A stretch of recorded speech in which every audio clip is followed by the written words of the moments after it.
and you gotta live with it. Same thing to do with the turnaround Crawford.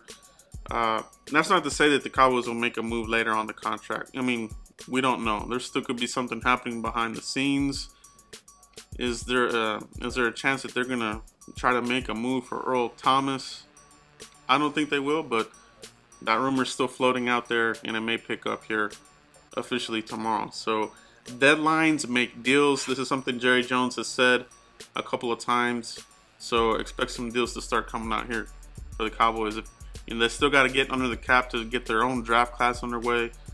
And, you know, if they want to get depth at linebacker, Derek Johnson possibly.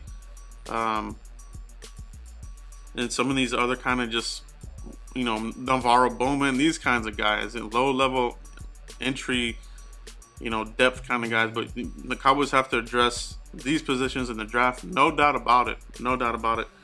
Are they going to look at a Calvin Ridley? Are they going to look at a DJ Moore? Are they going to trade up for Derwin James, Roquan Smith? Do they move back? Do they go out offensive guard? It's going to be very fun here for the Cowboys, for us, for the draft. The free agency, not so much. You know, this is just what they do. You know, fans are going to complain and this and that. I get it. I totally do. But it is what it is. But let me know what you guys think. How do you feel about what the Cowboys are doing right now? And do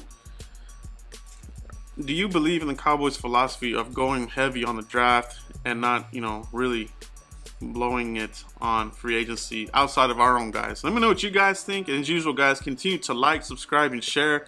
And we'll see you for the next video. Thanks, guys.